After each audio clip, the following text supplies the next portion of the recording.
Auto insurance can all seem the same until it comes time to use it. So don't get stuck paying more for less coverage. Switch to USAA Auto Insurance and you could start saving money in no time. Get a quote today. Restrictions apply.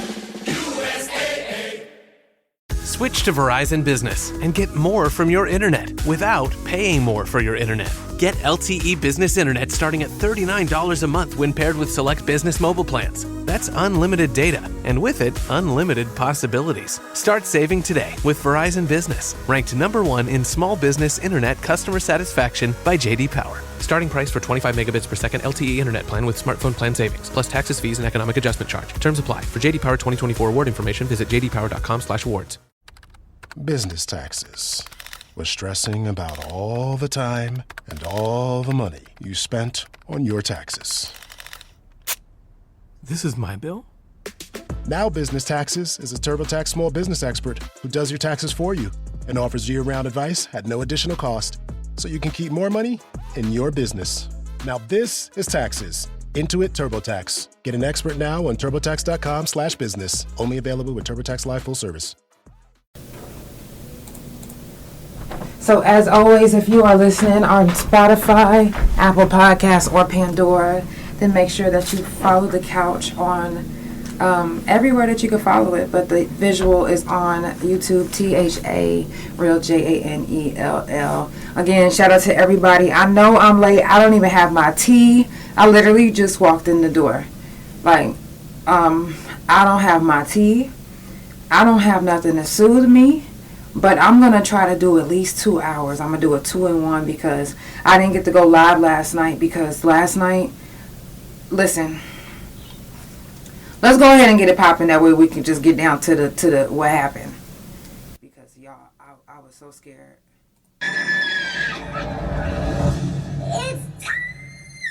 For the Couch Chronicles, where there ain't no fucking limits. Every Monday, Tuesday, Thursday, Friday from 8 Central Time. You don't never want to miss a couch. And now we live every Wednesday at 9:30 a.m. Central Time. So that's the couch every day of the week. Yeah, tune in. You don't want to miss this shit. It's the Couch Chronicles, where it ain't no what? I know you said it. I almost thought I had enough time to go get some tea, but it's okay. It's the Couch Chronicles where it ain't no fucking limits. I look like and feel like I'm I don't feel like it sometimes. I'm feeling myself for real.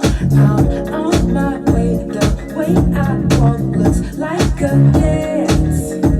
And baby, that's just how I feel. I'm feeling good. I'm feeling right. I'm feeling alive. I'm feeling myself. I am high.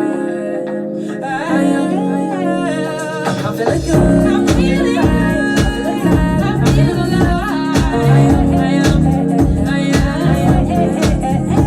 I'm feeling good. I'm feeling right. I'm feeling alive. I'm feeling myself. It's the Couch Chronicles, early mornings on the couch. That is every Wednesday at 9:30 Central Time. Come catch a vibe with the couch. If you ain't gotta work, then you better keep your pajamas on. Get your tea, your coffee, whatever you drink, and whatever you smoke. Because Wednesday mornings is about being relaxed, chill, and feeling good. You feel me? If you would like to be a live guest, if you in the Oklahoma City area, DM me now.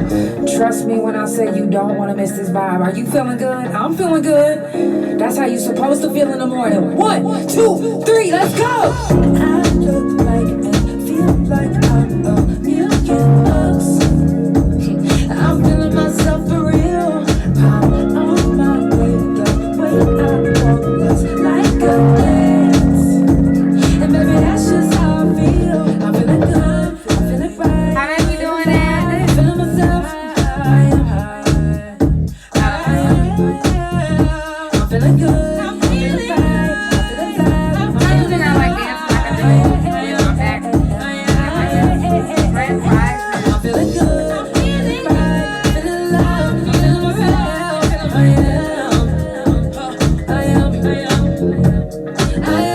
am. Grand Rising, you guys. Like, I apologize for being late to all my loyal couch potatoes that literally be like, damn, hold on, you late? Yes, I am late.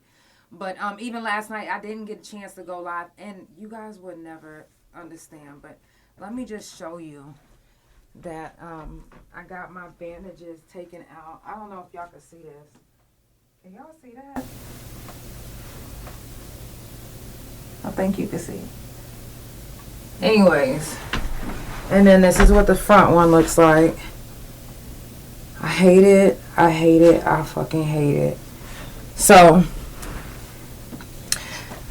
the steri strips, all the steri strips just came all the way off, and I'm like, yo, it's 2 holes in my back, like literal holes, and what we gonna do about that?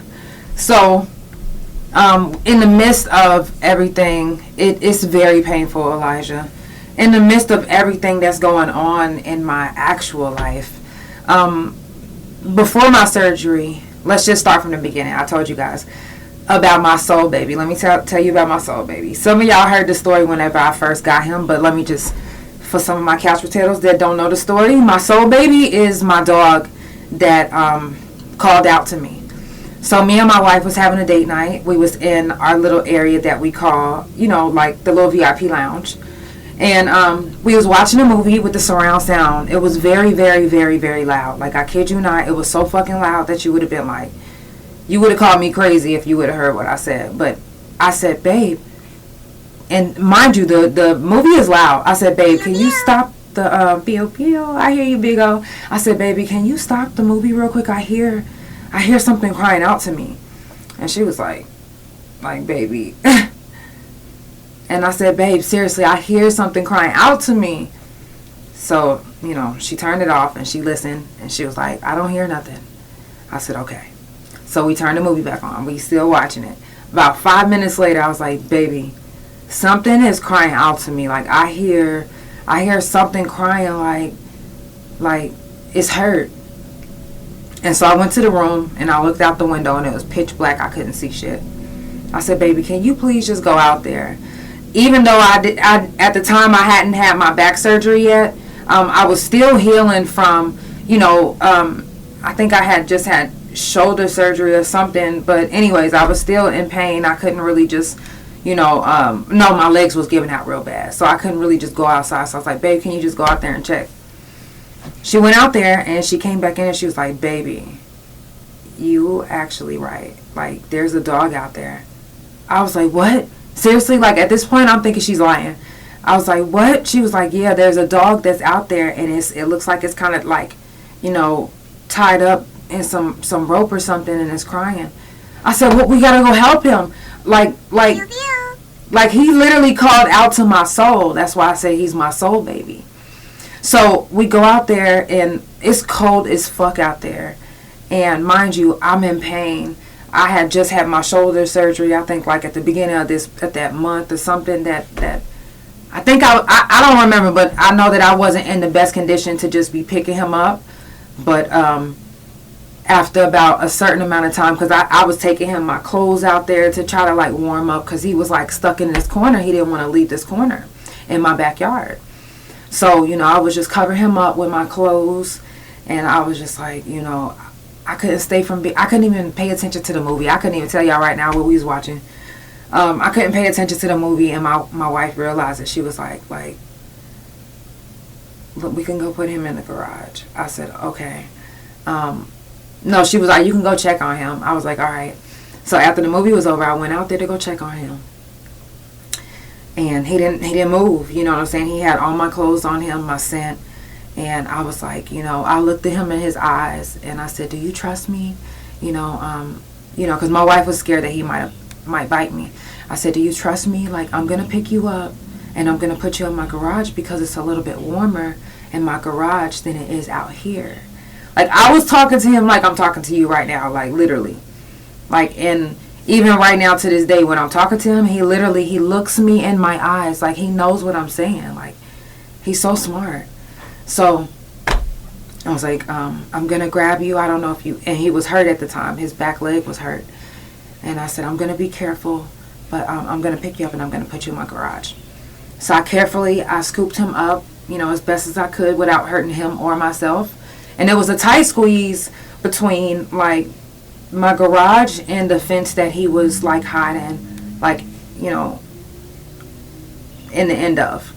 So I like had him like this, and I'm scooting, you know, my back is against the wall, and I'm like scooting, trying to get out this tight ass area to take him to the garage. Mind you, I'm not the strongest, and I didn't even know at the time that my ribs were still broke. I just know that I wanted to get him into the warm garage because it was cold outside, you know, and he was hurt. So I opened the door in the garage with my one hand, and I finally got him in, and I laid him down, and I sat down, and I looked at him, and I was just like, see, it's better in here. And he just looked at me, and he laid down. And so I took some pictures of him, and I was like, okay, let me try to find his owners, because he's a beautiful dog. This is before I realized that he was having an outbreak, you know, in the midst of all of this. I was like, he's a beautiful dog. He, to me and my wife, we was like, he's a German Shepherd. But today when we just got him out the hospital, they said something else, but I'm going to get into that after. So I stayed out there for too long, basically. I think I was like out there for like an hour and some change. And my wife finally came out there, and she was like, babe, like, I understand that, you know, that you feel for him, but it's cold out here. I need you to get inside. I was like, but babe, you know, what if, you know, he's lonely right now? What if he doesn't? I don't know. I just was just making an excuse on why I didn't want to leave him. And she was like, we could bring him inside. I was like, really? We could bring him inside? She was like, yes, we could bring him inside. I said, okay. It made me happy. So we brought him inside, gave him a bath, and that's when I realized that he was having an outbreak from what I learned today is called like a mange dermatitis or something like that.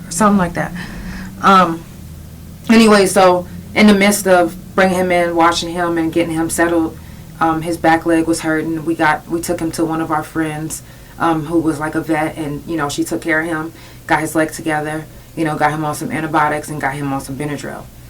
Boom. All his hair and his skin inflames. His eyes is like so swollen he can't even look out. Like, he breaks out so bad. Like, I mean, I don't, honestly, I was so scared. Like, I mean, I was like, man, what am I going to do? What am I going to do? You know, I'm not in the best shape to just, like, do the things that I need to do as a, you know, pet parent. You know, I feel like, because I didn't really know. I wasn't too, you know, I didn't really know what was going on. I was just like, I can't give up on him. And he's not going to give up on me. And every day, you know, that he went through it, I'm talking about blood, pus. I'm talking about I had to keep him clean, give him a bath every day with this medical stuff. And, you know, in the midst of all of that, I was just like, please survive.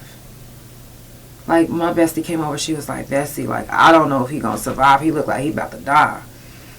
I was like, no, this is my soul baby. He's not gonna die. He's good. He got me. He's here. You know what I'm saying? So I fought for him. He fought for me. And as he was getting better in the midst of it, just this week, actually just yesterday, in the morning when I woke up, his dick came out. I'm talking about like out. I was like, what the fuck? Like, that looks like a motherfucking human black man's dick. Like, I was like, what in the motherfuck? I didn't know what to do, mind you. Now, fast forward, I just had this 360 spinal surgery March the 10th, so I'm still going through it. I'm in so much fucking pain. Let 1 second of my motherfucking medication wear off, and it's over with. Like, I'm literally like losing it. So, and I can't bend down like I used to. I can't like bend over, or, you know what I'm saying, or carry him, or do anything that I need to do as a pet parent. And, you know, my wife is at work now, and then I gotta wait on my nurse to get here, and then my nurse is actually for me, so she can't do nothing about his dick being out. So I was like like, I didn't know what to do. I was just like, you know, what do I do? Like, I called my wife. I'm like, babe, like, his dick, like, everybody that I knew that was experts with dogs, you know, I did everything that they told me to do, you know, cold water, ice, this, that, sugar. When I tell y'all, his dick was out from yesterday when I woke up like at 8 in the morning until we got him to the hospital at, I think it was like we left at 1 and we made it to the hospital like at, because it was kind of far, we made it to the hospital like at 2 something. But when they finally got a chance to see him, they had to do surgery on him. So low-key has surgery today. His name is Loquentacious, and you know, for short we call him Low-key. So Low-key had surgery this morning, and you know, because his hole was too small that they couldn't put his dick back in. And it was out longer than like the usual. So not only did we have to use sugar. So let me tell you guys, if this ever happens to you where your dog's dick comes out and you can't get it back in, like, and you don't know what to do, like, this is new to you. Mind you, this is new to me. I was Googling, I was doing all type of shit because I'm like, what do I do? I even posted it on Facebook, like, and nobody answered me. They just was like, what's she talking about? Like, dingling. I was like, his dingling. No, but his dick came out and it wouldn't go back in because my female dog is in heat. So she's in the last of her heat phase, and it brought his dick all the way out. So if you ever have an issue with your male dog that has an erection that will not go back in, first and foremost, don't panic, because you panicking will put him in a panic, and that will make the blood keep rushing up to the dick to where it doesn't come out. I panicked because I just recently had a back surgery and I cannot do anything. I felt helpless. So I panicked for a different reason than what he probably was thinking. I panicked because I was like, it's nothing I can do. Like I felt like a failure. Like I was like, and everyone that I called, they couldn't come. And I was just like, what do I do? So, you know, the only thing that I could do, that I was able to reach and do, was actually, you know, put ice on him whenever he could stand it, because he wouldn't allow me to, like, put ice on it. And it was just like I was looking up different remedies and different things to do. And so, you know, I finally, like, and mind you, I was in so much pain yesterday, which today isn't that much better, but it's way better than it was than yesterday. But I was in so much pain, I couldn't think straight. So I couldn't think straight. I was on my medication, and I'm trying to figure out how to help my baby boy. My hands is tied because I got this open wound in the back of my back and my stomach that's still trying to heal. You know what I'm saying? So I was just like, fuck, I'm a failure. I ain't shit. Like, I was talking shit to myself, like my fucking to the motherfucking max. I was just like, what the fuck is wrong with me? Like, put your back to the side and get down there and help him. Like, so listen, sugar is gonna be your best friend, and sugar is what actually helped him on my end, and on my wife's end was me icing it and keeping it moist, and actually like just putting sugar on it to keep the swelling to go down. So what happens is, it starts with a P, it's called something, it's actually a name for it, but the penis comes out, and the back of the part that's on the penis that wouldn't go in, it looked like the dickhead, the actual head, but it wasn't. But it got real round, like almost as if it was a rubber band tied around it, but it wasn't. You know, because they tell you to check and see. Give me 1 second. I gotta get a pillow for my back. This is just, I'm on 10 right now, y'all. Hold on. Baby, can you pass me a pillow?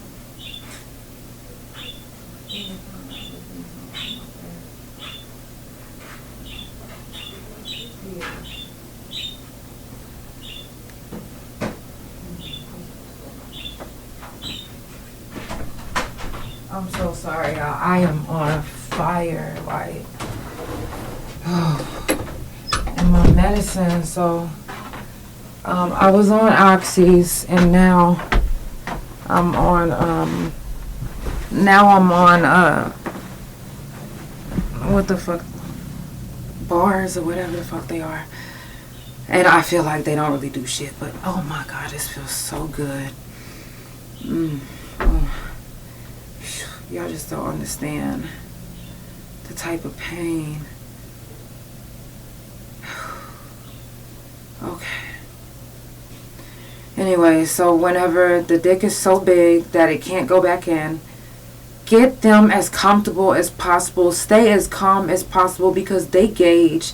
They're going off of your emotion. They're going off of, you know, how you're acting, and how, you know, if you're Grand Rising, if you're panicking or not. And so just don't panic, you know, because they can sense that. So, you know, keep the panic out. Get them as comfortable as possible. Cold rags and ice and sugar as much as you can. Now, if it doesn't go down on its own, then you need help.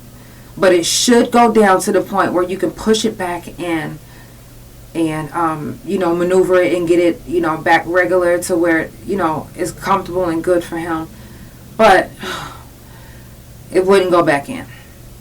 The swelling wouldn't go down that much. It was like, yo, the first vet that I talked to, they couldn't help me with shit. They was telling me what to do, you know, over the phone, and it didn't work. So we had to go to an emergency room this morning, and like I said, they had to cut an incision of the hole that his dick comes out of. They had to cut it open so they can put his dick back in. Now, it's not all the way back in because it was so swollen that it has to, like, start doing it on its own. But I still got to do the sugar, which the sugar brings, like, it keeps it moist, and it brings up, like, the inflammation. Like, some type of shit it does. It helps, though. So sugar is going to be your best friend, you know, when it comes to a penis, a dog's penis that comes out and it can't get back in. You know, cold, but the sugar, let the sugar sit for about 15 to 20 minutes before you can even see any type of results. So, now he has the little e-collar on, and, you know, he's out of surgery. It seems like he's doing, not like he's doing like 100% better, but he used the bathroom on his own. It squirted out the wrong way, but he was able to use the bathroom on his own today. I just watched him when we first brought him in, and you know, he's walking on his own. He's not like, I don't have to carry him, or wifey doesn't have to carry him, but he is gonna be okay.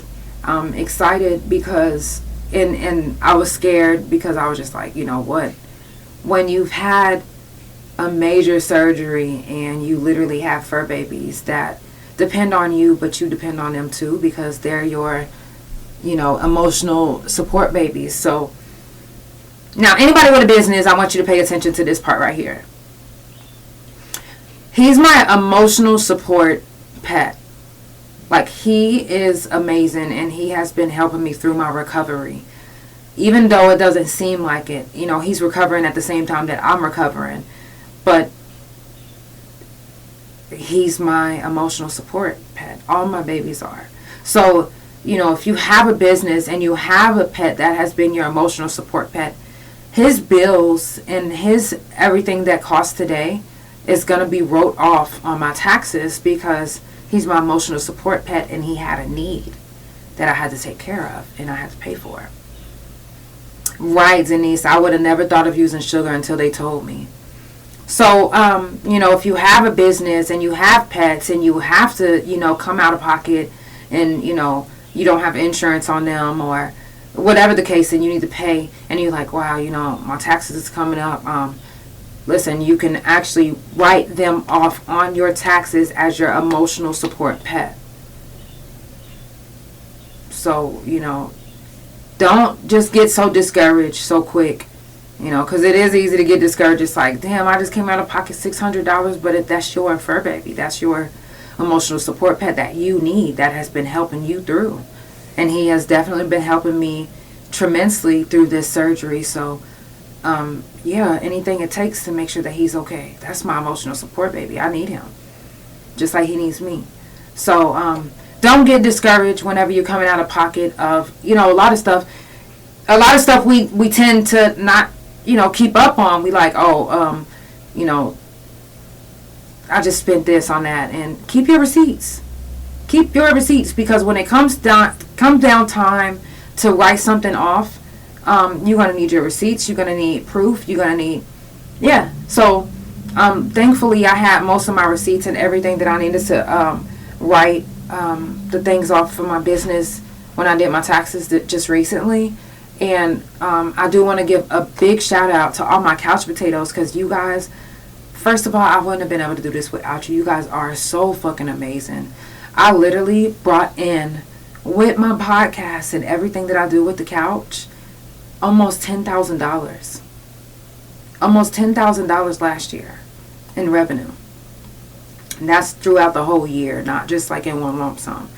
But that's huge. And then anybody that has donated to my GoFundMe to help me to fight my case to stay out of prison, listen, even though I still have a balance, you guys were able to help me put down to where I had a lawyer go in for me at my court date and step up and like, hey, I'm representing her. So I have representation. You know, shout out to everybody that literally came together. Again, y'all did not have to do that, but you did out of the kindness of your hearts. You know, all my couch potatoes, I'm so thankful for you. All my music, you know, should I call you music potatoes? I don't know. All my, you know, Janelle music fans. I don't know what to say. I don't like to say fans. I just like to say my family, my music family. You know, my music family, you guys literally helped me. You know, all of you guys came together, including my wife, including, you know, my besties. You know, everybody came together to make sure that I had a lawyer to help represent me, to help beat this case. Because everybody knows that when you have been to prison before, and this whole week on the couch is prison, jail, felon talk. If you've been to prison before and it's a violent charge, the police, they gonna do whatever they can to get you put back in the pen.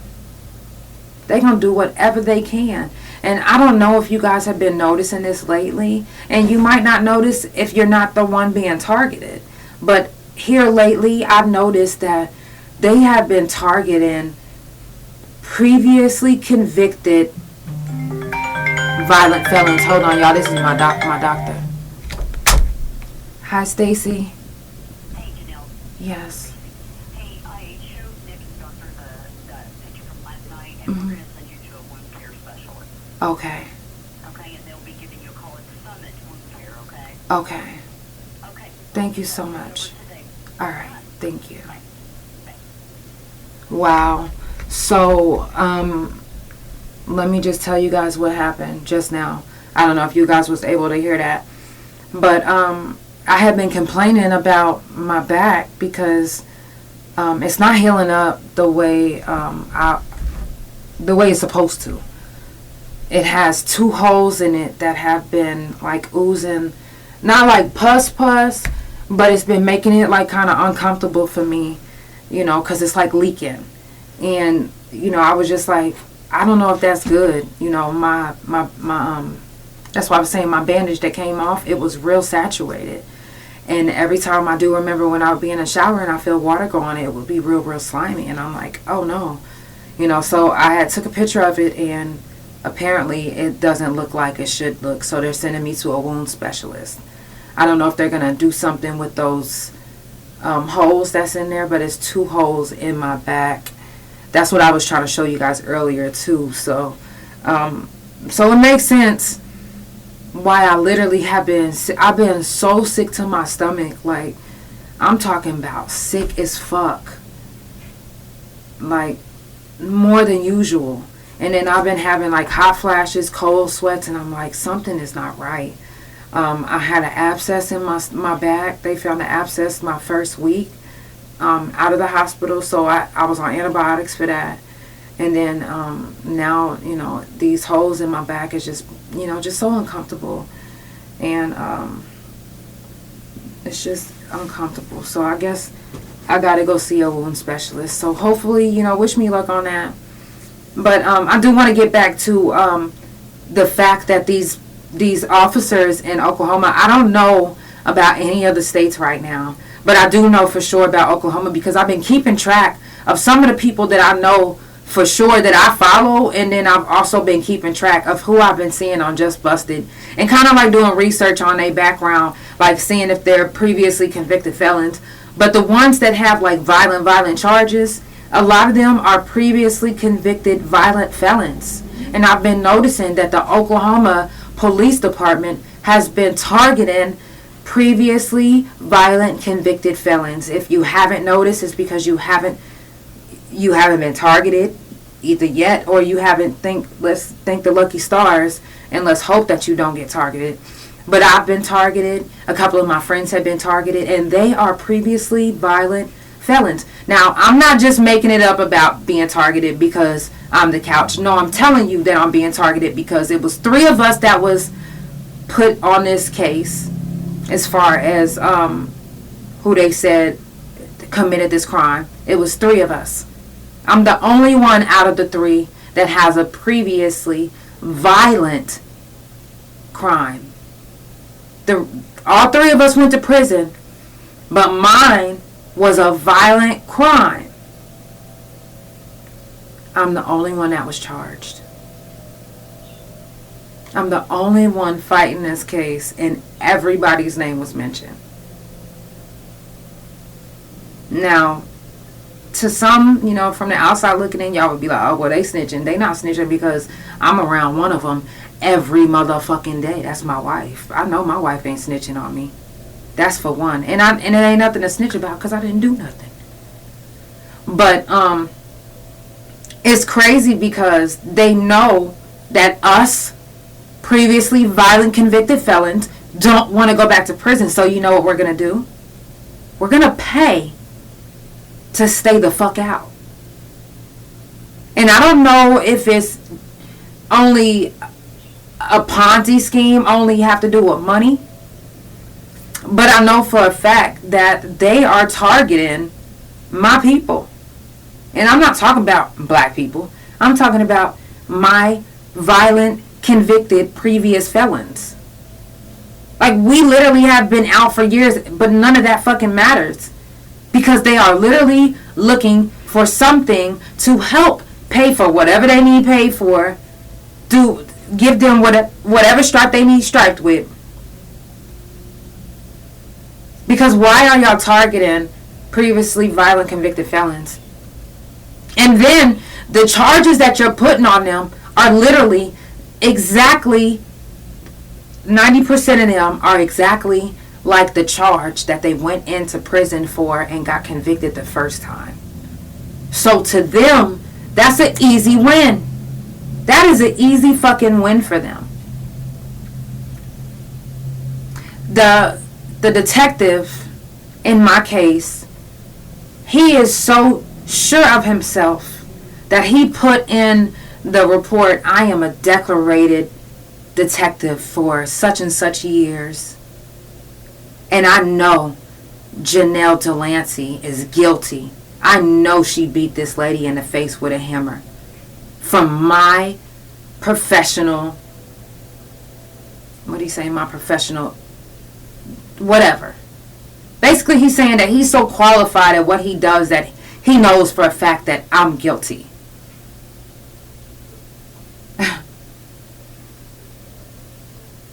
If I'm so guilty, why did you only document that you called me one time when that's not true?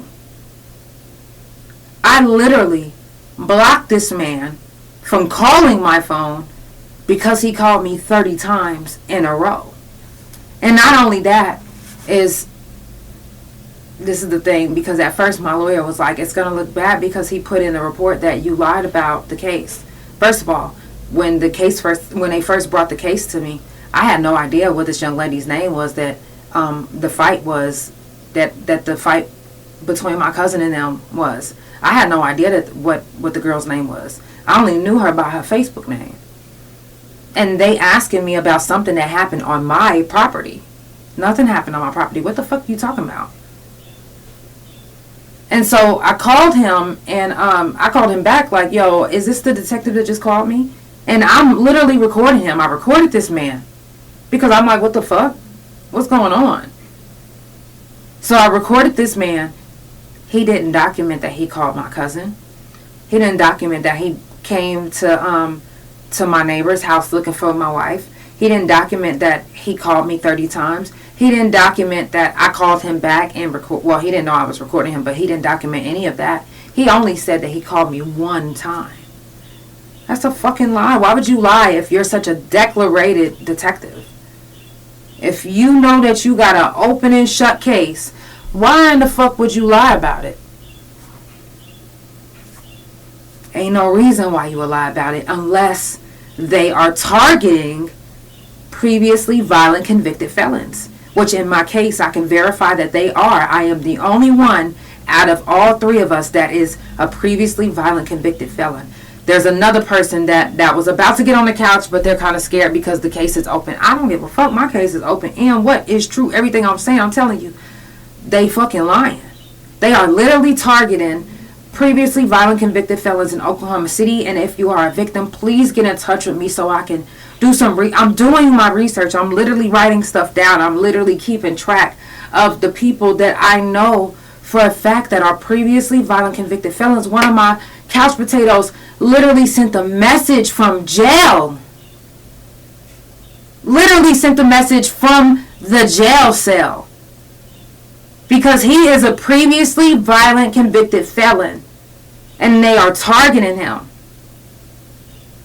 He didn't too much know about what was going on with me, but he knew that this is the type of shit that I fight about. This is the type of shit that I'm put on this earth to expose.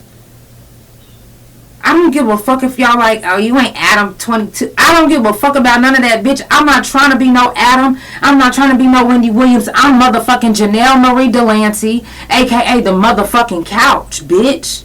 That's who the fuck I am. The fuck? I didn't ask nobody to put me where I'm at. I put myself where the fuck I'm at.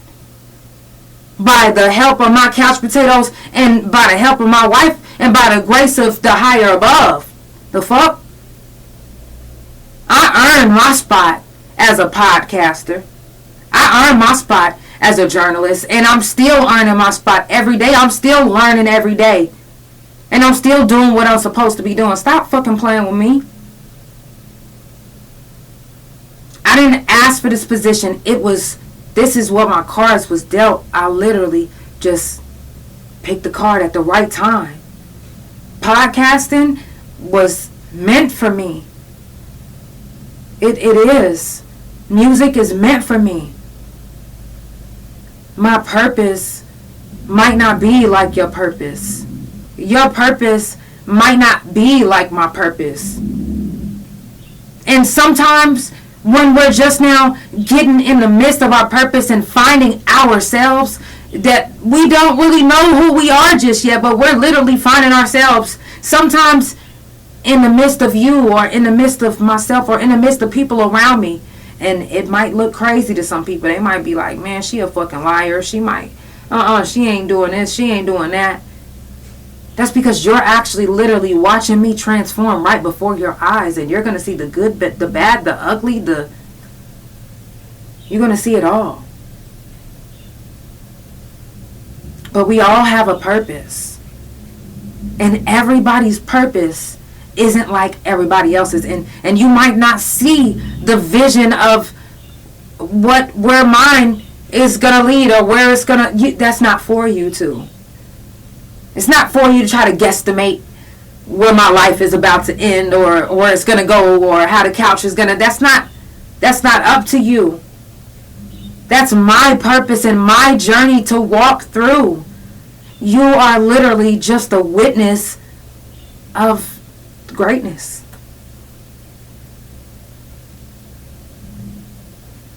And people want to throw the Bible, y'all want to say, oh, well, Jesus didn't pick no motherfucking saints. He didn't pick nobody that was just on the straight up and up or on a straight and narrow. He didn't pick nobody like that. He picked sinners, liars, thieves, sluts, whores. He picked those type of people. Convicted felons, liars, drug addicts, prostitutes. He picked you. He picked you. And he picked me. Not for the same thing, but for your own designated journey. That's why, and I know y'all probably get tired of me saying this, but I always, urge you guys and encourage you guys to, speak on, your journey, your life, because even though our journeys isn't like everybody else's, it can actually help somebody figure out where their journey is supposed to be or how their journey is supposed to go. We are put in each other's lives or in each other's paths for a reason. You might not see it right now, and like I said, it's not for you to see right now. It's just for you to go through right now. Yes, you said I called you my songbird for years. Exactly. And I got a songbird tatted on me because of that. Because of y'all calling me songbird. It's 11/11, make a wish.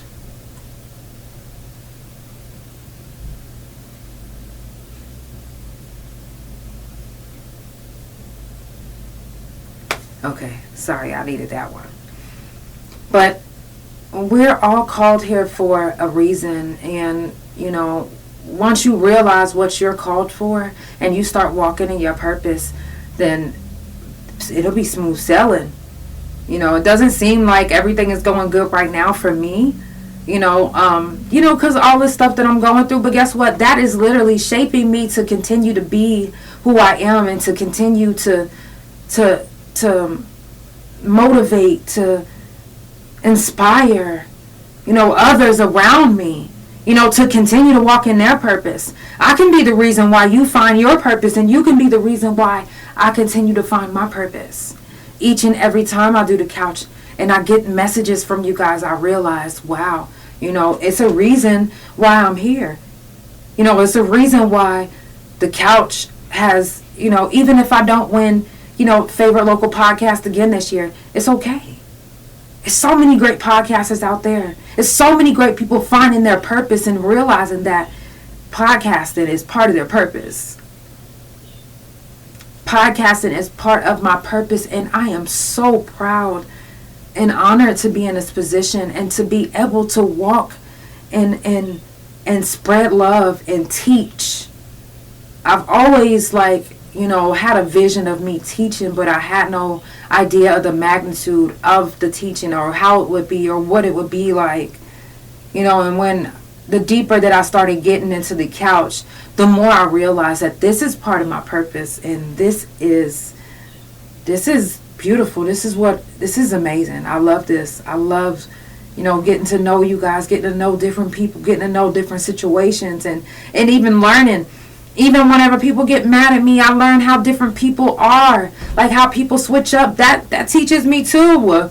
It teaches me, especially so I can speak on it and help other people that are going through it and don't know how to handle the situation. Some of us, there's times where I literally will be like,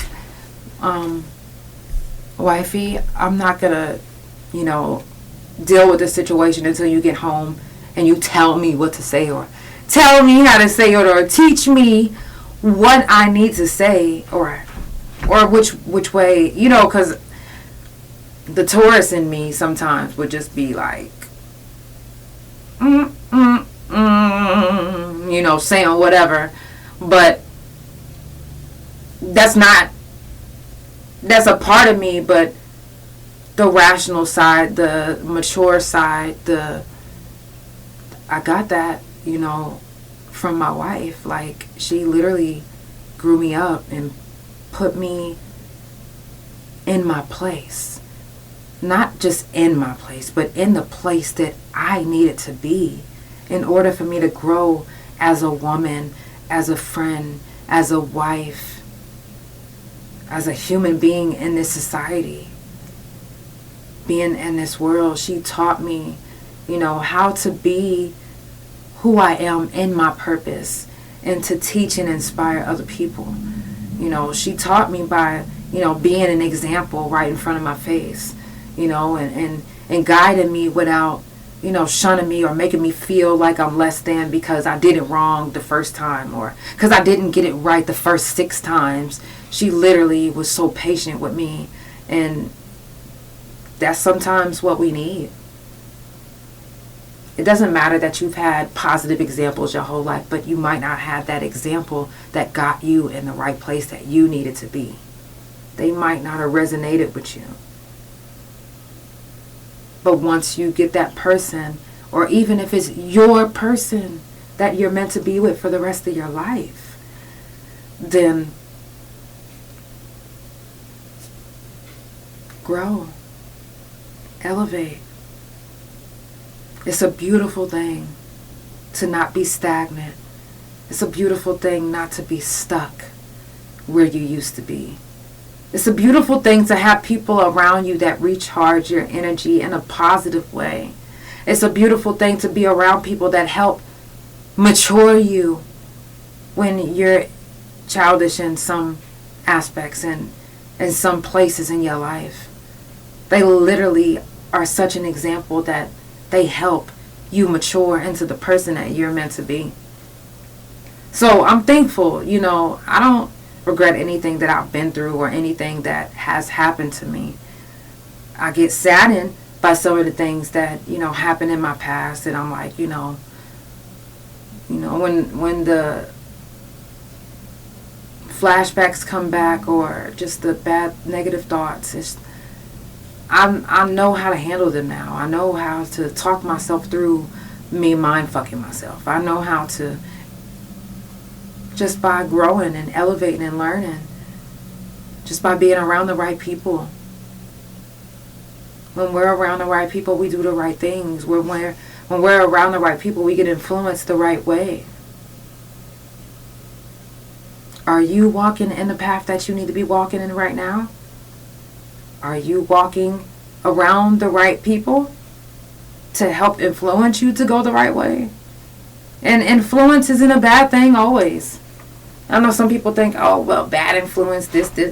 No, it's nothing wrong with following the leader.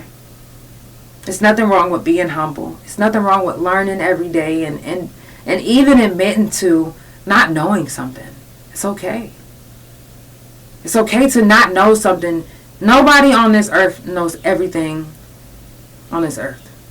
Nobody. So, sorry. So just acting like as if you know everything. Come on now, like. If our parents knew everything, then why the fuck they ain't in a better position? I know some of y'all be like, well, my parents, what? Where they at right now? Respectfully.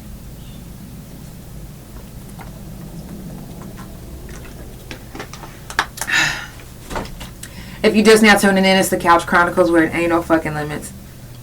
I do this every Monday, Tuesday, Thursday, and Friday from 8 Central Time, and every Wednesdays from 9:30 a.m. Central Time. If I'm ever late, or if I ever can't be on the couch, I will always make a post on the couch page.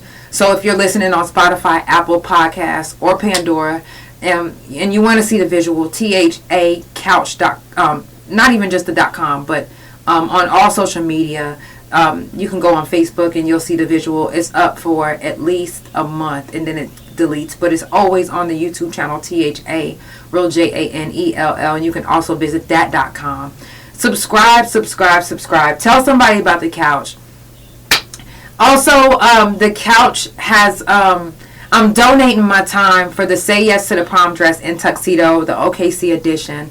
I'm volunteering to do 25 girls makeup, and it has inspired me to do prom makeup for $25 as well. So, if you're, got prom season coming up here in the Oklahoma City area and you're looking for a reasonable deal to get your, child's face done, $25 to beat their face. All you have to do is bring your own lashes and your own foundation. I got everything else. You're good to go. Okay? So, shout out to everybody that has booked me already, just to do their photos, they photo shoot and everything. I'm super excited. I cannot wait to capture your moments and all of that. I can't wait to do your makeup. I'm super excited. And also, anybody's makeup that I'm doing, if your parents are watching this, or if if you're one of the parents of, because I do have some, of my followers, I actually am doing their child's makeup. Amazing. But, if you're watching this, then you are able to, before they go to prom, to come get their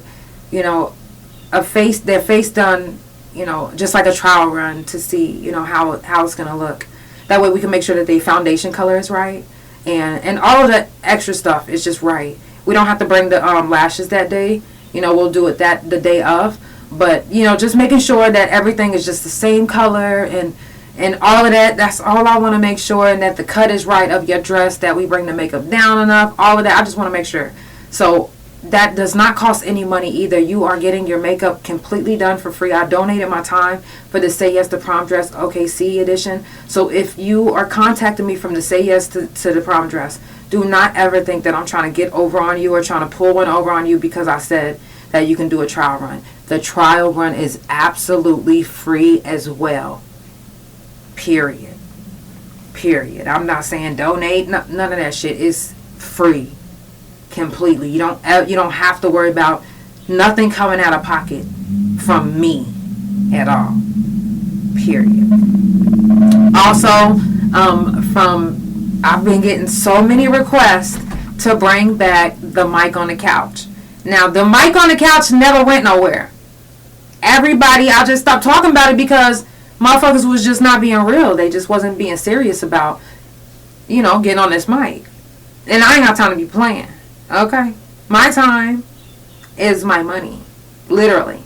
I literally do my music and my podcast for my financial gain. Period. When I do my photo shoots, that's how I make my money. I make my money through my photo shoots, through my makeup, through my podcast, through my bookings for studios. This is how I make my money. This is it. This is your entrepreneurship. This is me. This is my job. Okay? So, shout out to everybody that is actually doing what they love. Because they can. Some of us want to do it. Some of us literally want to do what we love for the rest of our lives, but we can't do it right now because we still have things that we need to take care of financially. You know what I'm saying? Like, you can't just like if you're working somewhere, you can't just up and leave your job unless you have another job lined up so you don't, you know what I mean? So, it's the Couch Chronicles where it ain't no fucking limits. I'm going to stand up for a little bit. I'm going to throw on another song. Hi, how are you? I'm going to throw on another song, and we're going to do another hour on the couch. So if you still got time, don't even trip. I didn't get to do the couch last night, so I said, you know what I'm going to do? I'm going to do 2 hours today. I'm going to do 2 hours on the couch. So we are passing our first hour and going into the second hour. So before we get there, let's shout out to all the real niggas. Did y'all get that? The real motherfuckers that's out there. The ones that are setting examples to the fake motherfuckers. Because there has to be fake people in the world to balance out the world anyway. So we're not mad at you fake motherfuckers. I'm just thankful that you that is watching isn't that fake motherfucker. Okay? So, and you guys, in a world full of fake, it's got to be some real, right? So, this one is for the real ones.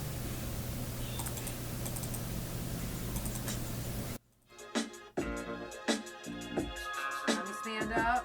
Let me stretch. Let me get myself together. Hey.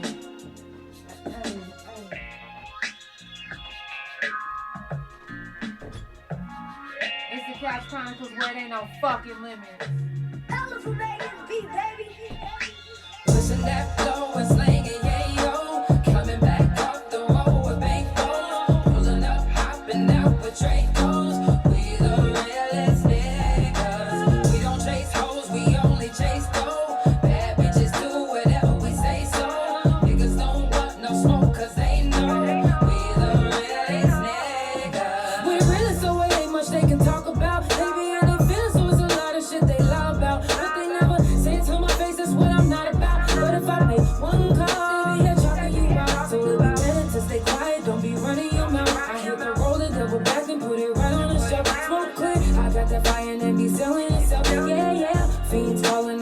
making help.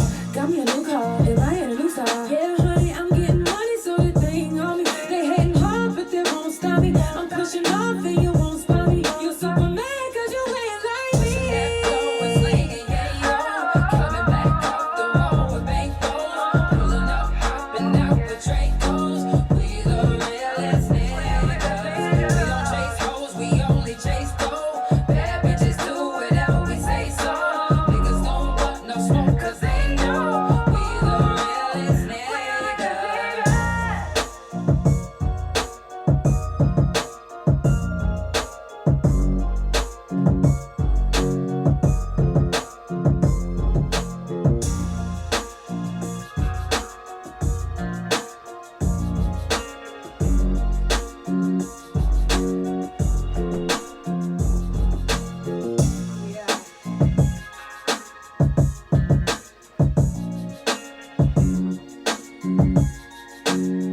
I'm almost ready, y'all.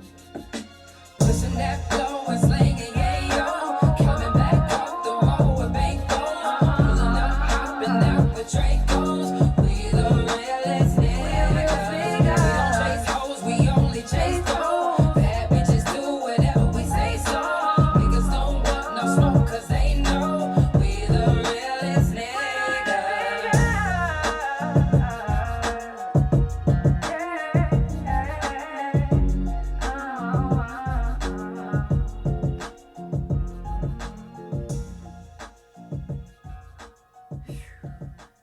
Okay, y'all, we going into the second hour. It's the Couch Chronicles, where it ain't no fucking limits. Thank you guys so much for your energy, your positive vibes.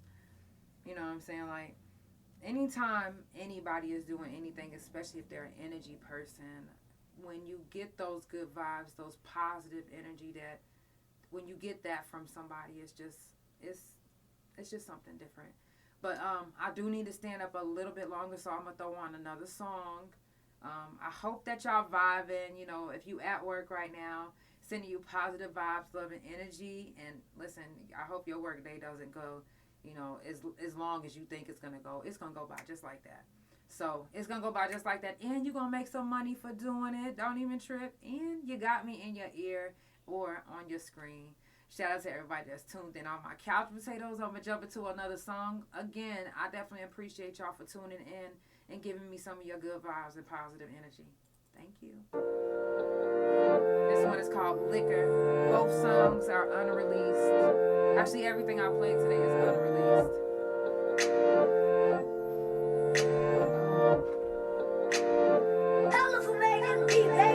You ain't never ever gotta wonder. I ain't never ever gonna doubt you. I can do it on my own solo, but I don't wanna be without you. I really don't even know how to. I told myself 1,000 times I'll never come to you again. I just told myself 1,000 lies. Even though you made me feel crazy, I still hit you up on a daily. It really don't cease to amaze me, 'cause sex on the beach is amazing. I think about you every day and night. If it ain't you, then it ain't my type. Baby, you the truth, I ain't gon' lie. I'm addicted 'cause I'm so high of you. I'm chasing, I'm chasing you. I'm wasted off you. I've been sipping when I'm off that you. Okay, let's go. Got me tipsy, I'm hella buzzed when I'm off that you. Everything spinning, everything blurry when I'm off that you. Everything litty, everything pretty when I'm off that you. Patrol on the Henny, I really ain't picky, long as it's you. Purple raindrops in Manhattan, got me feeling kinda old-fashioned. Tequila sunrise in the Hamptons, Patron me in Boston Spanish. I really don't think I can manage. I know if I'm with you, then I ain't gon' drive. If I'm off you, then I ain't gon' lie. This is how I feel when angels fly. Too much of you with the answer. I hate to say it, baby, you a cancer, but you made me feel so romantic. Got me headed straight to the dance floor. I feel like I'ma be here all night. When I'm with you, everything alright, 'cause you made me feel so warm inside. I'm addicted 'cause I'm so high of you. I'm chasing, I'm chasing you. I'm wasted off you. I've been sipping when I'm off that you. Got me tipsy, I'm hella buzzed when I'm off that you. Everything spinning, everything blurry when I'm off that you. Everything litty, everything pretty when I'm off that you. Patron on the Henny, I really ain't picky, long as it's you. As long as it's you. Oh, thank you guys so much for being so patient. Because, baby, when I tell you, thank you so much, Denise. Thank you. I literally needed that extra stand up, but we're going to do another hour, and we are into the second hour. Anybody that comes and do a photo shoot with me, I do have, little props. I do have a graduate, like a grad, it's like these little step boxes that I have. Those are coming in. I think that's going to be here either this Saturday or next Saturday. But either way, I can do an outside photo shoot. But the outside photo shoot is literally my backyard. I got a big ass backyard. And, my editing skills, shout out to my wife, have been doing amazing. So, I literally have been elevating each aspect of my life, because now that I'm an LLC, I'm running my business, I have to make sure that as a media outlet, to help other businesses and to promote other businesses, I have to make sure that I'm in the know of marketing skills, or in the marketing area, and just the advertising and what to do and how to do it better to make sure that people get traffic to their page. So when I do the mic on the couch, is not just for me. The mic on the couch is for you, and it's for me to sharpen up my editing skills, because that's what, practice makes perfect. So, I shoot a video, and then I do my mixing and mastering as well. So not only am I sharpening my skills for my mixing and mastering, but I'm sharpening my skills for my editing. I'm sharpening my skills for my, just being around different artists, and being an artist. I'm an artist, but I'm an artist person. I don't know if that makes any sense to you guys, but so I want to be able to help other artists to put themselves in a better position than what they are now. Not saying that I'm in the best position, but I could have been in a better position if I didn't have all these surgeries back to back. But I know what it takes to get into that position. I don't want to be signed. I never said that I'm doing music because I want to be on a major label. I do not want to be on a major label. And honestly, I would be honored if I had a distribution deal the way I wanted it. But if I never had that, I wouldn't be upset. I wouldn't be upset. I wouldn't lose any sleep if I never had a distribution deal ever in life. Doing makeup, doing my podcast, getting to meet new people, being a media person, journalist, is literally very fulfilling. So I wouldn't be mad if I missed out on some things in life. Like I did miss out on being able to have kids and stuff like that. I'm not mad about it. At first I was very, very sad about it. It was kind of hard to think about, losing that opportunity just, when it's not your fault. It wasn't something that you asked for. So, some things, we can't control, and we just have to deal with. And I dealt with it, and I'm at the point now where it doesn't bother me to where I want to cry about it. So, I've accepted that I'll never have kids, and, there'll never be another Janelle just running around looking like me and acting like me. So, yeah. I also, when it comes to props, I also have this little champagne bottle. It's just like a popper. It looks like a champagne bottle, but it pops out like a little confetti. So I have different options. Smoke machine. You can even rent the smoke machine if you have a performance coming up. If you need the couch to do your personal media does have a package that comes with the smoke machine. I'm your person. Like, I'm doing I'm doing your shit. Now, I'm about to be better, so don't think that the couch is about to be down and out just because these surgeries ain't stopping shit. You think these surgeries are stopping me from doing these photos? No. I don't even care how much pain I'm in when it comes to doing something that's giving me joy and giving me good energy and helping. When you have good energy and you can sleep well and your energy is good, baby, when I tell you it's like that, then you literally are going to heal better. You heal better when you're happy. You heal better when you literally aren't stressing or you don't feel like, you feel me? Like, you heal better. That's all I'm about. I'm about healing better with no hiccups. So, just do things to make you happy. Do things to make you stress-free when you when you're stressed, you literally can be 34 or 35 having a stroke. And you're looking around like, wait a minute now, I'm not old. How did I have a stroke? It's not about being old. It's not an old thing. It's a stress thing. It's anybody can be stressed. You could be 15 and have a stroke. Like, stress can bring on so much.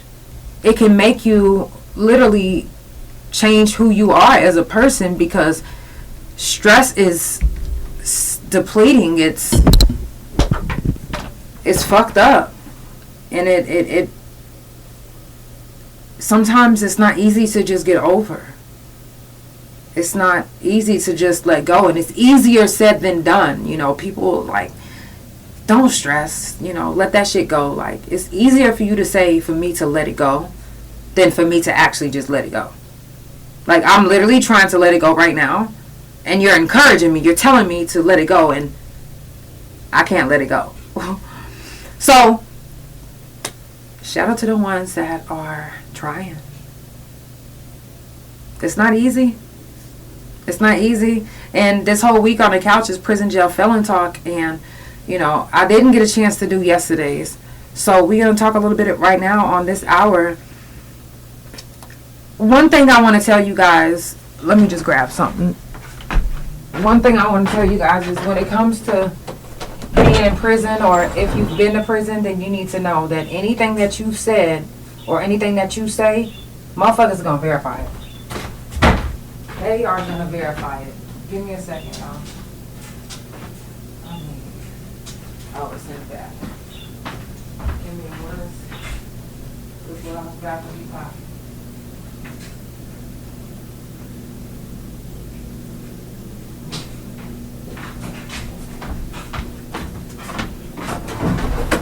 But especially when you've done a lot of time. When you've done a lot of time, a lot of people know you. You know, whether it's a good thing or a bad thing, but a lot of people know you. A lot of people that did some time, and they was there on the yard with me, then they know who I am. I wasn't like, you know, just like a, what do they call it, like a star inmate. I wasn't one of those like star inmates, but I was an inmate that was memorable. I would like to say I was a memorable inmate. Take it how you want it. I'm not trying to make it sound like, oh yeah, it was cool being in prison. I'm just saying that I was a memorable inmate. That's all I'm saying. But so if I was to get on here and I'm just like, yeah, you know, this that happened, and you was on the yard with me, a lot of times in the comments, I don't never want nobody to just be ass kissing or trying to act. No. I'm keeping it real, and I expect anybody that come on the couch to keep it real. Sometimes I might not ask the right questions for them to keep it real. Let's just get there. Let's do that. But when you say and do stuff, even on the yard, when you say and do stuff, motherfuckers is about to check you. They about to check your facts. If you get on that yard and you like, you know, on the set, they gonna be like, hold on, that's my set. Who put you on? Where you say you from? Tulsa, the city. And who's your big homie? Man. Rah. No, for real, this is how it's going. And as you thinking it's just a conversation that's just happening right here on the yard, no, baby. Ring. They call into the men's penitentiary, verifying. That's who they verifying through first, because they know there's some big homies that's locked up. So if your big homie is who they say they are, then they gonna know who this big homie is over everybody, because they the actual big homie. So let me ring. So they, oh, that's my doctor. Hello.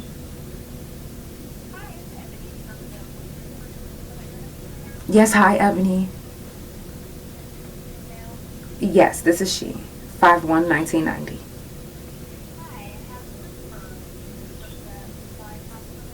Yes, ma'am. Yes, ma'am. Yes.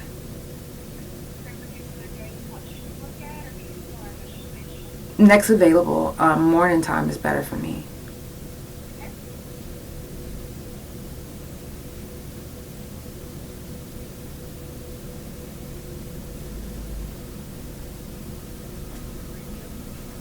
Okay. Let me look at my calendar too. Okay.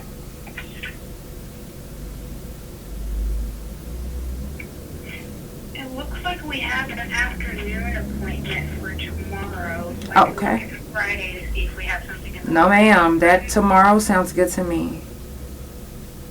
Tomorrow, are you available at 2 p.m.? Yes. Did they tell you where we were located? Aren't you guys on 1800 Renaissance Boulevard or? Yes. Oh. But we're in building 1705, which is right next to the hospital. Okay. We are part of the hospital. That's probably why they have the 1800. Right. We're in the building right before them on the right. Okay. Building 1705. It's a one-story building. Mm-hmm. Suite 160. Okay. Okay.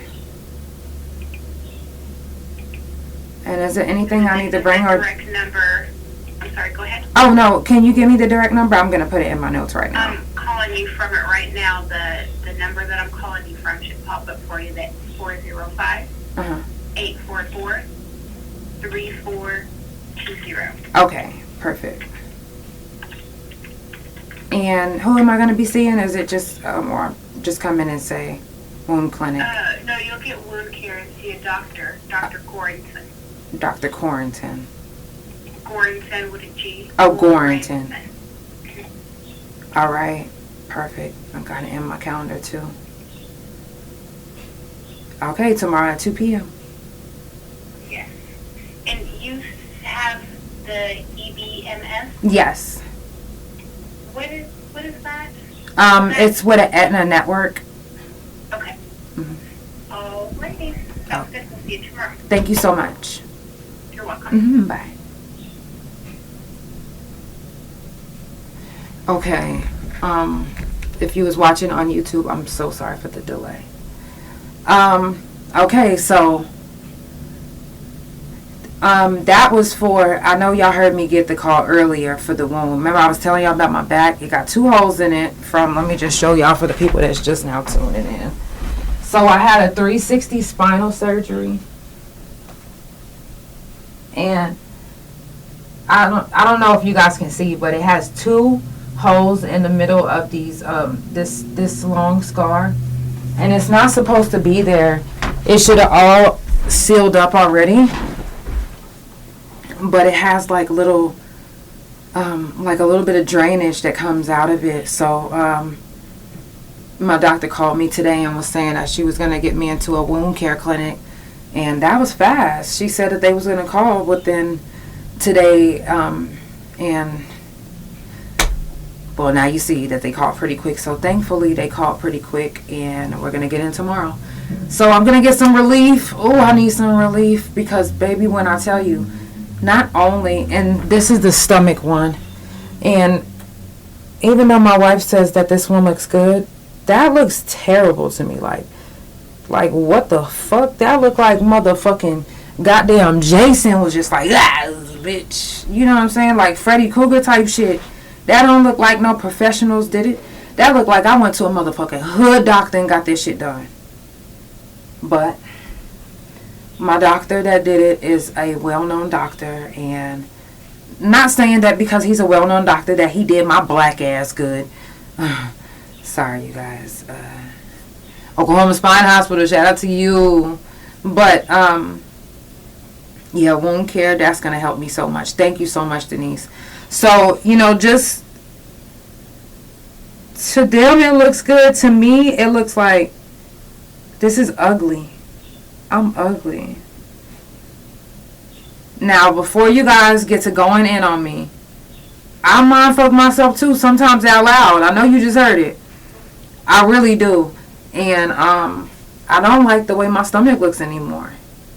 Not saying that my stomach was perfect, but it didn't look like this. So, once it heals all the way up and I get these hernias removed, a lot of my stomach swelling will go down. But hopefully I can get me a good tattoo artist that can make some beautiful art on my stomach and, you know, make sure that I don't pay attention to the scars, because that's what, you know, that's what I don't like, is the fact that look at all these ugly ass scars on me because of motherfucking sprouts. Because of motherfucking sprouts. So, anyways, back to what we were talking about. So, you know, when you're in the penitentiary, you got to make sure that everything you say that you can stand on, that you literally keeping it real, because if you say anything out the way, as far as don't go into prison claiming a set that you've never been to. You said give it time, it's going to look okay. I'll give it time. But don't come in there like I'm a blood or I'm a crip if you just only hung around them. Don't do that, because it's actual bloods and it's actual crips that are in there that will pull your card. They are literally waiting to pull your card. And some of them call it your whole card because they're going to make sure that you get whole. They're going to make sure that you get drugged through the motherfucking mud. So if you literally are somebody that you not, they going to call you out on it. Once count clears, if everything you said checks out, count is really clear. Like, baby, count's clear, you good, you on the yard, you ain't going to be getting bothered. Because 9 times out of 10, once they check you and they figure out that you are who you say you are, they're not trying to really be bothered with you. Because if you are who you say you are, then you may be feared. Or it may be a reason why you're here, and you might be protected for coming. I don't know. But that's a real fucking thing. And sometimes people get so caught up in the character that they portrayed that they really believe that there's something that they're not. But once you get to the penitentiary, all of that's going to go out the window, baby. All of that is out the window. You're not going to be pretending to be something that you're not, because people are going to make sure that if you that person, bring that motherfucker out. Because I'm going to taunt you, I'm going to provoke you, and I'm going to make you feel fucked up until you put me in my place, or until you that person that you say you are. It sounds fucked up, but it's real life. It's really happening. People are really, and even, you know, okay, so say, you know, you did your time, now you finally out. Don't do your time and get out and be out here acting as if you're somebody that you're not, or somebody that you admired on the yard. Because it's a lot of times, and I know this is about to sound fucked up, but it's a lot of times that people go to prison. They go to prison real timid, real like a lame, like respectfully, like they go to prison like that. And then when they come out, they're either acting like somebody that bullied them, or somebody that they truly admired on the yard. So now they're in the world as if doing time was their stripe, like it was just a badge of honor. So now they carrying themselves as if, shit, fuck with me and I'm gonna beat your ass, I just did time. And a lot of times when people get out, the first thing they say is, I just did my time, I ain't scared to go back. Are you scared to do time? Have you done time? You wouldn't be able to do this shit. I could do that shit on my back. What's up? You'll hear that type of talk, and you'll be like, damn, do I want to test this motherfucker or do I not? I don't want to. They said they just got out the pen. I ain't trying to go.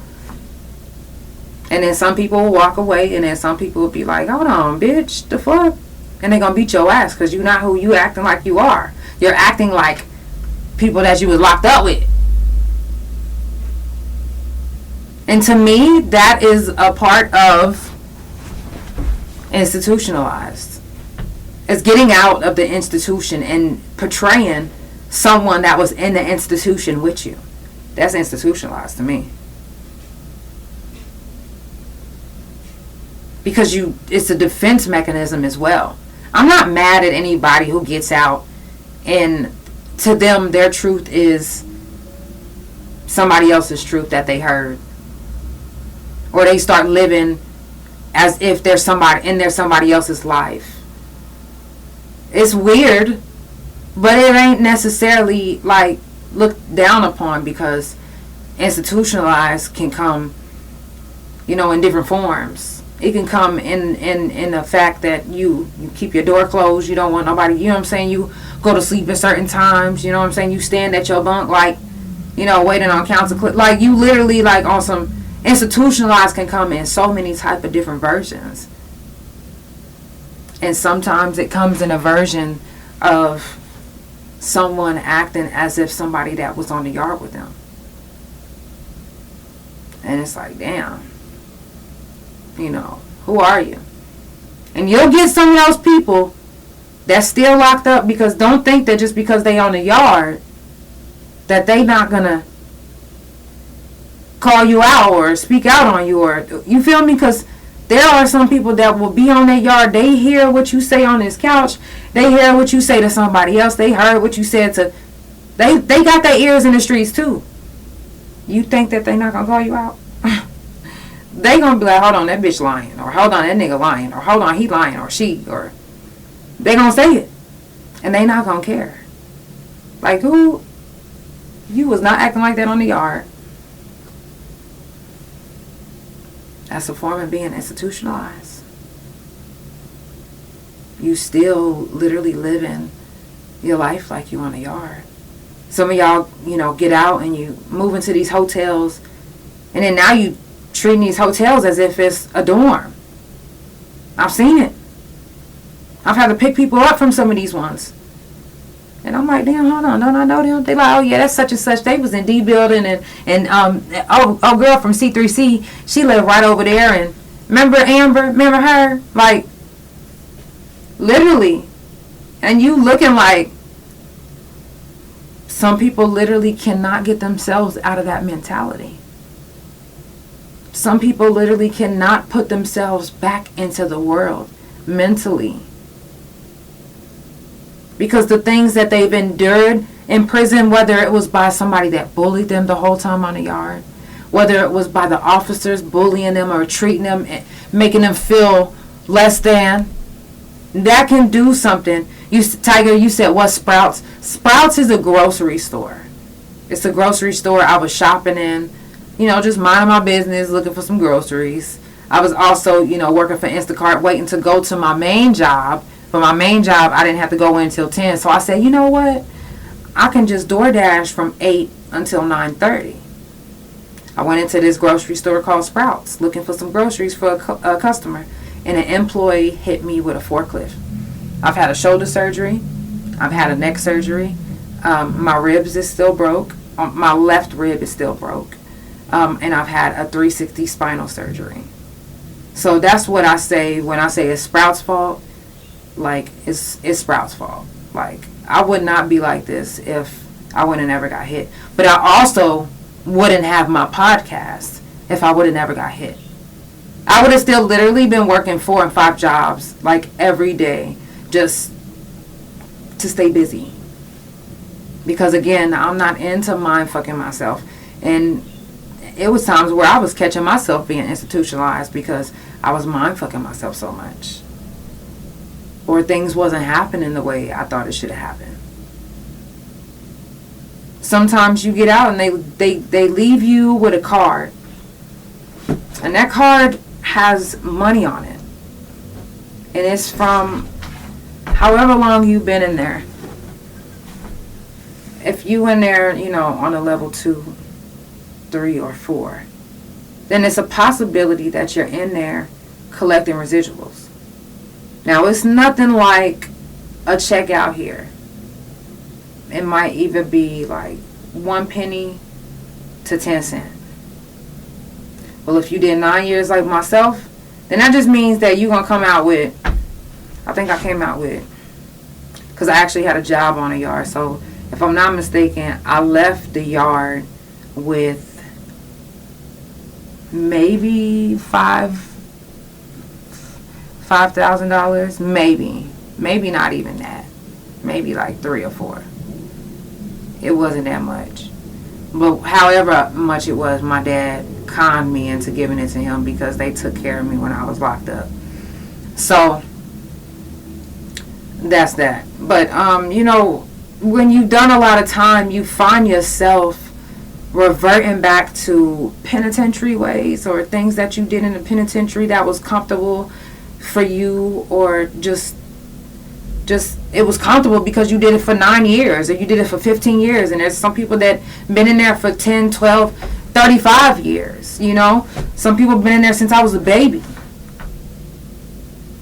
So if they've been in there for that long and then they make commutation and then they get out, or they get out on one of these programs, you know, one of these new things that's going on, they might even have the mentality of who they were or how old they were when they first got locked up. Like if they got locked up at 17, they might get out and be acting like a 17-year-old until they actually grow up. That's why I say it took me a while to grow up. I literally got locked up at the age of 17. And before that, I was in DHS custody. So I never really got a chance to be back home and, you know, having my parents raise me. Like, they was not the best growing up. My dad was abusive. He used to fuck me up all the time. And, you know, I used to get into fights at school a lot. It was just tough, you know. And not saying that my life was tougher than yours, but it was tough for me. And just then when you don't have that family support, or, you know, heaven forbid, you in prison and you lose all your family. You literally lose everybody that loves you or cared about you or that you even knew. You know, you come out, nothing is the same. You know, the phones don't look the same. There was pagers when you was like I said, some of those people, some of those ladies and gentlemen have been locked up since I was a baby. They don't have no idea what it's like getting out until they actually get out. And then they realize, damn, I'm institutionalized, or I have these institutionalized ways that I need to get rid of.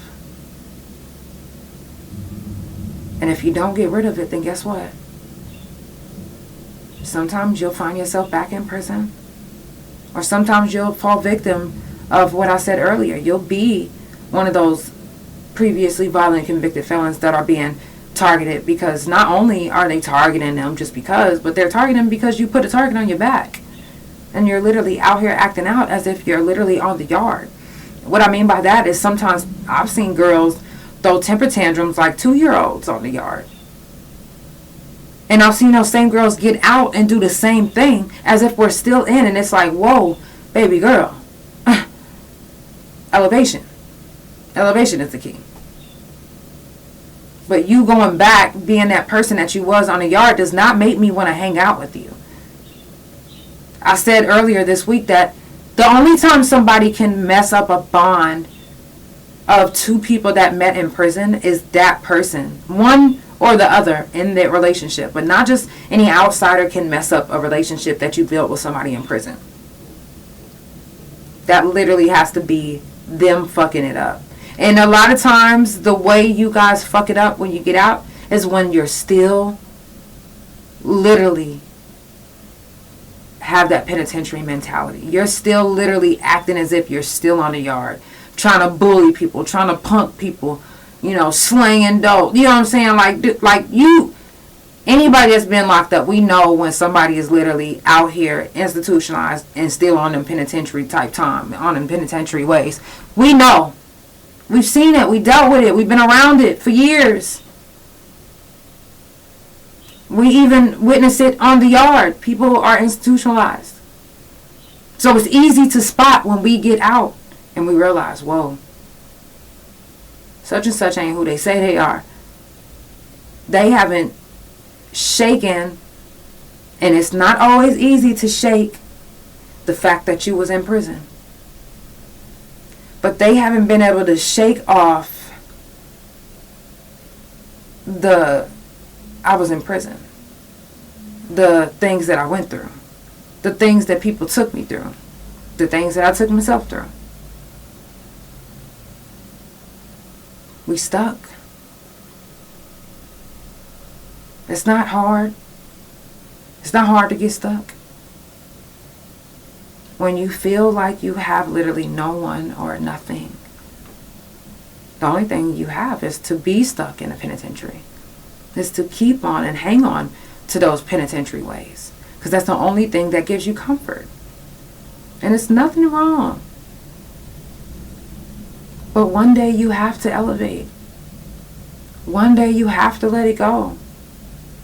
One day you have to grow. Be a better version of you. You are out of the penitentiary. Live. Live your life.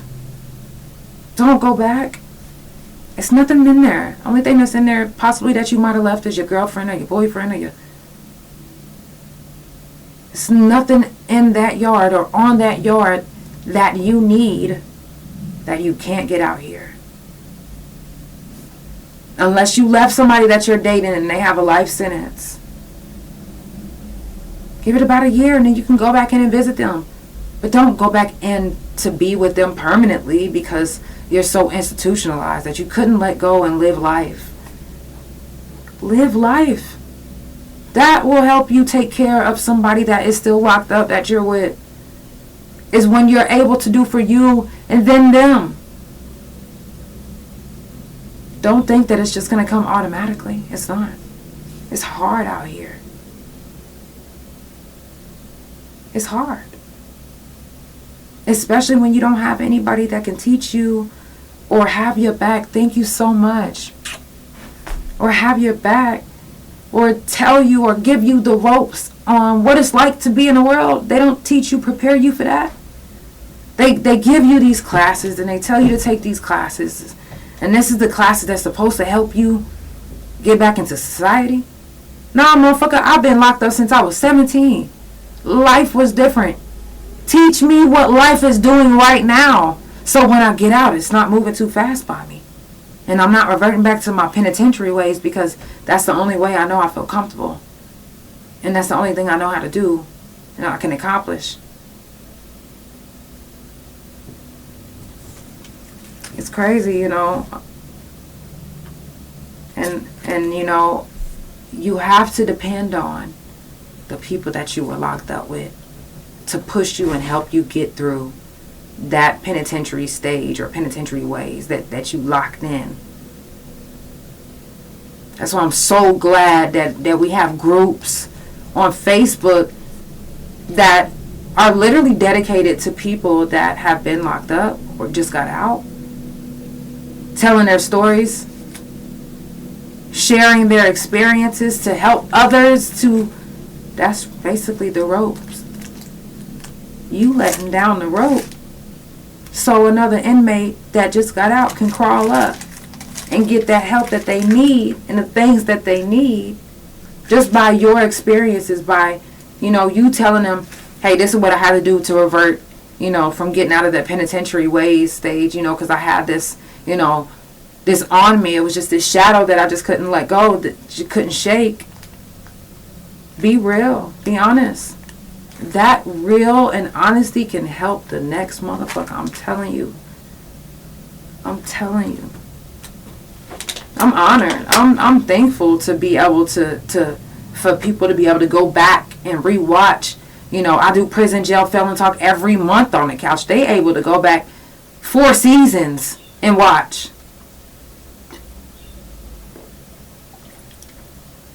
I'm telling you. The first time I did it was such a hit. I said, man, I felt so good. I'm not going to never not do this. Prison, jail, felon talk every month on the couch. If you have done any time If a family member has done any time, if you've never done any time, if you've only been in jail, or you're just a felon, please come share your experiences. Come share your story. I'm telling you, when I tell you that your story can help somebody, there's so many people out here, so many platforms that I'm on, so many people that it can reach. Don't hesitate to share your story. Don't hesitate to be transparent. Don't hesitate to be your true self. And do not hesitate to shake that shit off and to elevate to be a better version of yourself. Don't hesitate. Run to it. You almost at the finish line. You are the one that is about to win the whole race. Run. Win that motherfucker. Be great. Continue. Don't stop. Be an example to even your older folks that's watching. Because you can even change their hearts and minds too. Y'all, it's the Couch Chronicles, where it ain't no fucking limits. I love you guys so much. I've tried to get through 2 whole hours, but we did at least an hour and a half. Or an hour and some minutes. How long we been on? Something like that. I definitely appreciate everybody that came to vibe with me. Don't forget, if you're in the Oklahoma City area, affordable photo shoot with your girl. 6 edited shots for $15. You can't beat that. Ladies, if you need your face beat, you can get your whole face beat for $50. If you're doing, if you have kids that's in the prom, I'm doing all prom faces for $25. Doesn't matter if it's a full beat or a half beat, $25, period. So, let's get into it. Let's spread love. Don't forget to spread love and joy today. Be that positive version of yourself for the people that are watching you and looking up to you. Don't be afraid to be the best version of you, because everybody isn't elevated to where you are. Don't be afraid because you like, you know what, I might be outshining such and such. Yeah. Thank you so much. It is time for me to rest before my appointment. So don't be afraid. Please, please, please follow your dream, and don't be afraid of who you leave behind, because you need to grow. I love you guys. It's the Couch Chronicles, where it ain't no fucking limits. Have a good night. I will see you guys tomorrow on the couch, 8 Central Time. Have a good day. Love you. Love you, Tagged. Love you, Big O.